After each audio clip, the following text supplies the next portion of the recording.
Exercice 16, une histoire de construction directe. L'objectif de cet exercice, c'est de construire un segment de longueur racine de 13 cm, de façon directe, c'est-à-dire sans procédé itératif, comme on a fait dans l'exercice précédent intitulé « Une histoire de nombres constructibles ». Alors si tu reprends ce segment-là, ici, de longueur racine carrée de 13, eh bien, pour le construire, il a fallu construire au préalable racine carrée de 12, racine carrée de 11, de 10, etc. Bref, tout le début de l'escargot de Pythagore. Donc l'idée là, ça va être de construire directement racine de 13 sans avoir besoin de faire tout ça. Alors, pour ça, on a deux petits dessins ici et un petit procédé de construction. Alors, on a construit 6 contres, 3 triangles rectangles en un. On a commencé par tracer un segment AB de 6 cm. Ensuite, on a placé le point D à 1 cm de A et 5 cm de B. Puis, on a construit le cercle de diamètre AB. Et enfin, on a tracé une des deux demi-droites d'origine D et perpendiculaire au segment AB, qui a coupé le cercle en C. Voilà. Alors, premièrement, selon toi, quels sont les 3 triangles rectangles dont parle l'énoncé? Alors, déjà, on a le triangle BDC qui est rectangle en D par construction du point C. Pour placer le point C, on a construit la perpendiculaire à AB, passant par D. Donc déjà, BDC est perpendiculaire en D, et de la même façon, par construction du point C, le triangle ADC est lui aussi rectangle en D. Après, on a un troisième triangle. Le troisième triangle qui apparaît sur ce dessin, c'est le triangle ABC. Alors, pourquoi est-ce que ce triangle il est rectangle en C? Eh bien, on va le voir dans la question 2, on va le démontrer. Alors, quels sont les 3 triangles? Nous avons donc le triangle ADC, le triangle BDC et le triangle ABC. Et on va vérifier que le triangle ABC, il est bien rectangle en C. D'ailleurs, j'ai déjà mis le codage ici. Donc démontrer qu'il est rectangle, et puis après coder, donc ça c'est déjà fait. Alors, pour démontrer que le triangle ABC est rectangle en C, on aurait peut-être envie, si tu as bien suivi le chapitre, d'utiliser la réciproque du théorème de Pythagore. Bon, l'ennui, c'est qu'ici, je ne peux pas appliquer la réciproque, étant donné que je ne connais qu'une seule longueur dans mon triangle, c'est la longueur AB qui vaut 6. Je ne connais pas AC, je ne connais pas BC, donc je ne peux pas regarder si j'ai l'égalité de Pythagore ou pas, tu vois? C'est ce que je te dis ici. Inutile de se servir de la réciproque du théorème de Pythagore, puisqu'on ne connaît qu'une longueur dans ce triangle. En revanche, on pourra se servir de la propriété du triangle inscrit dans un cercle. Alors, cette propriété-là, eh bien, on l'a démontrée ensemble dans le chapitre 5 triangle en cinquième. Si tu reprends l'exercice 12 du chapitre 5 triangle en cinquième, c'était une histoire de triangle inscrit d'ailleurs, on a démontré cette propriété-là, grâce aux angles et aux triangles particuliers. Alors, cette propriété, elle nous dit que si un triangle est inscrit dans un cercle, et qu'un de ses côtés est un diamètre du cercle, alors il est rectangle. Eh bien, ça tombe bien, parce que moi, mon triangle ABC, il est inscrit dans un cercle, et le diamètre de ce cercle-là, eh bien, c'est... le segment AB est un diamètre du cercle. Voilà. Donc on est exactement dans cette configuration. Mon triangle est inscrit dans le cercle. Un des côtés du triangle, c'est-à-dire le côté AB, est un diamètre du cercle. Donc mon triangle est rectangle et en C, puisque le plus grand côté, c'est AB. Donc on va l'écrire, ça. Alors, ABC, mon triangle ABC est inscrit dans le cercle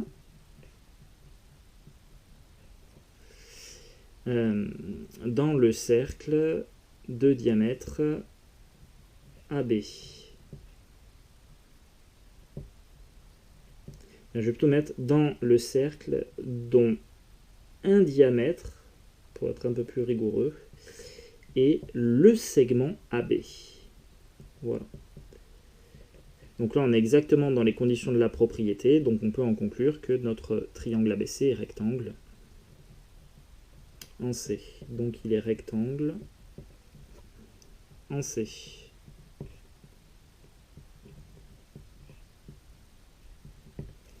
Ok. Alors, troisièmement, appliquer le théorème de Pythagore dans le triangle ABC. Alors, puisque le triangle ABC est rectanglant C, d'après le théorème de Pythagore, on a la plus grande longueur au carré, c'est-à-dire AB au carré. Alors, AB, ça vaut 1 plus 5, 6, donc on a 6 au carré, qui est égal à la somme des carrés des deux autres côtés. Donc, AC au carré plus CB au carré. Alors 6 au carré c'est égal à 36, donc on a 36 qui est égal à AC au carré plus CB au carré. Et je vais m'arrêter là, ça ce sera l'égalité numéro 1. On va maintenant appliquer le théorème de Pythagore dans le triangle ADC. Alors, puisque ADC est rectangle en D, d'après le théorème de Pythagore, on a AC au carré, qui est la plus grande longueur, AC au carré, qui est égal à 1 au carré, plus la longueur DC au carré. La longueur DC, je ne la connais pas. Je la cherche. Du coup, nous avons AC au carré, qui est égal à 1, puisque 1 en carré, ça fait 1 fois 1, c'est-à-dire 1, plus la longueur DC au carré. Et ça, ce sera l'égalité numéro 2. Cinquièmement, appliquer le théorème de Pythagore dans le triangle DBC cette fois. Alors, puisque le triangle DBC est rectanglant D, d'après le théorème de Pythagore, on a, alors le plus grand côté, ici c'est BC, donc on va avoir CB au carré, qui va être égal à 5 au carré, plus la longueur DC au carré. Et ça va nous donner CB au carré, qui va être égal à 5 au carré, c'est-à-dire 25, plus DC au carré. Et c'est notre troisième égalité. Alors, maintenant, dans l'égalité 1, celle-ci, on va remplacer AC au carré et CB au carré par leurs valeurs qu'on a obtenues dans les égalités 2 et 3. Alors, on repart de l'égalité 1, 36 égale AC au carré plus CB au carré. Maintenant, je viens remplacer AC au carré par sa valeur grâce à l'égalité 2. Donc l'égalité 2, AC au carré, ça vaut 1 plus DC carré. J'écris 1 ici, plus DC carré. Maintenant, je vais remplacer CB carré par sa valeur grâce à l'égalité 3. Tu vois, CB au carré, ça vaut 25, plus DC au carré. Ok, alors du coup on a 36 qui est égal à 1 plus DC carré plus 25 plus DC carré. Alors 1 plus 25 ça fait 26. Et ensuite DC au carré plus DC au carré, bah, ça en fait 2 hein, des DC carré. Donc plus 2 fois DC carré. Bon. Alors maintenant on va être en mesure de déterminer la valeur de 2 fois DC au carré. Hein, parce qu'en fait ici on a une opération, une addition à trous. Combien faut-il ajouter à 26 pour obtenir 36 ? Eh bien 10. Donc tout ça là c'est égal à 10. 10 est égal à 2 fois DC au carré. Du coup on va pouvoir en déduire la valeur de DC carré. Quel est le nombre qui multiplié par 2 donne 10 ? Eh bien c'est 5. Voilà. Et maintenant on va pouvoir retrouver DC. Puisque DC est supérieur ou égal à 0, c'est une longueur. Eh bien la valeur de DC c'est tout simplement racine carrée de 5. Voilà. Donc ici, là, DC, c'est racine carrée de 5.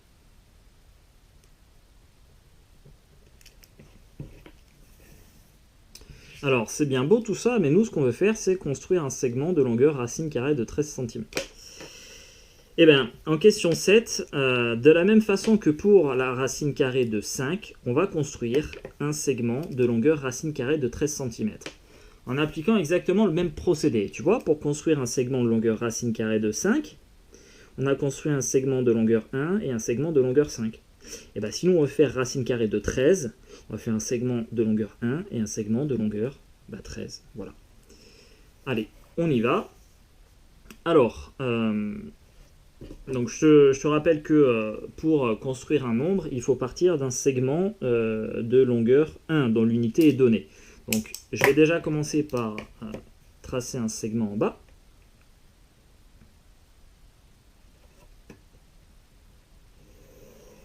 Voilà, on trace un grand. Et je vais définir l'unité. Donc là, effectivement, hein, je me sers bien de la règle, des graduations de la règle, afin de définir tout simplement l'unité, qui est le centimètre. Et à partir de l'unité, après, on ne se servira plus des graduations de la règle.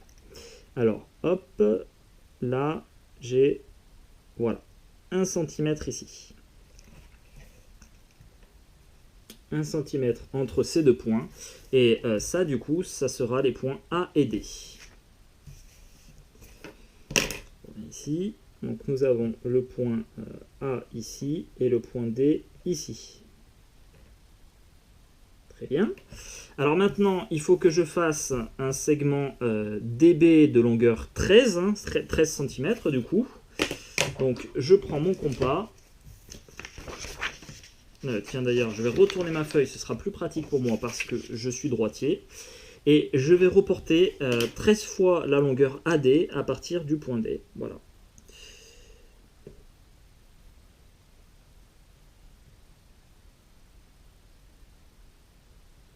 Ça s'applique, là c'est pas mal du tout. Allez, on y va. Alors, 1, 2, 3, 4, 5, 6, 7, 8, 9,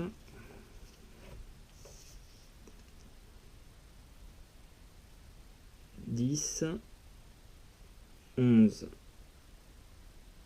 12 et 13. Ok, parfait. Alors, ici, nous avons notre point B. Et du coup, on a la longueur DB.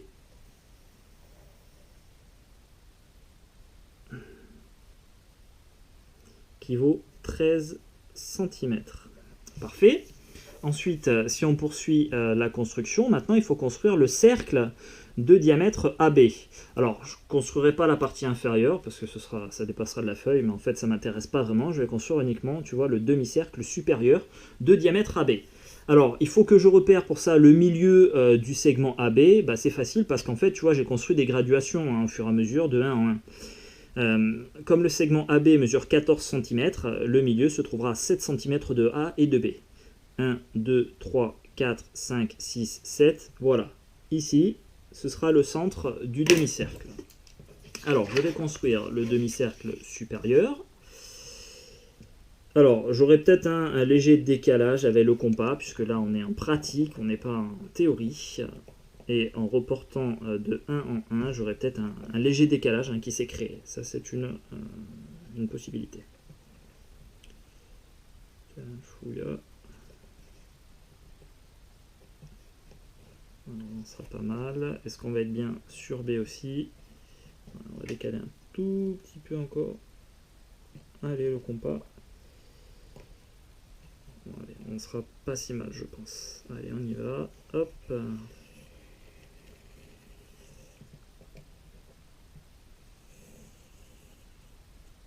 Ouais, on n'est pas si mal, tu vois, on passe par A et par B aussi. Allez, c'est parfait.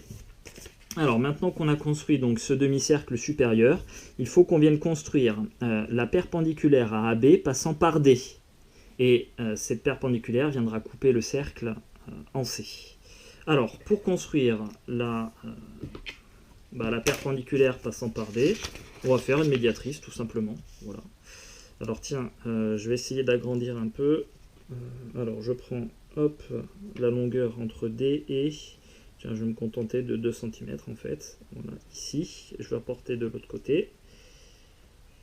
Ok. Donc je viens construire la médiatrice du segment formé par ces deux points-là. Puisque D en est le milieu. Donc je reprends mon compas, je prends un écart plus grand que la moitié, hop, ici c'est pas mal, je fais un arc de cercle ici, et je viens faire un second. Voilà, et maintenant j'ai plus qu'à construire la perpendiculaire, qui va venir couper le cercle en C.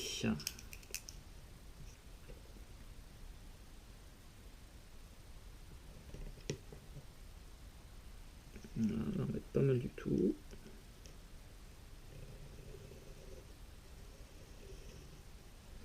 C'est parfait.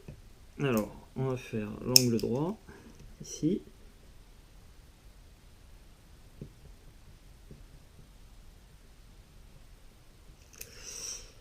Et nous avons donc notre point C qui se trouve là.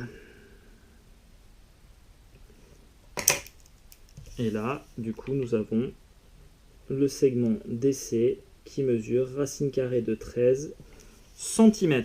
Voilà pour la construction. Donc ça, c'est en théorie. Maintenant, en pratique, on va voir à combien on est à peu près. On va faire, tu vois, une petite vérification grâce aux graduations de la règle. On va mesurer la longueur DC et ensuite, avec la calculatrice, on va calculer la racine carrée de 13. Alors, on mesure, pas de triche. Alors, on part de là. Alors, entre D et C, je suis à 1, 2, 3, 3,6, je suis quasiment à 3,65 en fait. Hein. À peu près 3,65 cm, ça c'est l'estimation que j'ai. Donc je peux avoir un décalage, c'est quasi certain, avec la valeur théorique et la valeur pratique. Donc racine carrée de 13, on va voir si on obtient à peu près 3,65. En tout cas, on devrait avoir quelque chose qui n'est pas si éloigné que ça. Et ben tu vois, on n'est pas si mal du tout, hein, on n'est pas si mal que ça parce que on obtient, tu vois, si on arrondit à 2 décimales, on est à 3,61. Voilà. On est à 3,61 et nous on est à 3,65. Donc tu vois, on a un décalage vraiment minime. Vraiment minime, qui est de l'ordre du demi-millimètre en fait, hein, d'écart, à peine. 4 dixièmes de millimètre d'écart. Donc c'est parfait. Voilà pour cet exercice.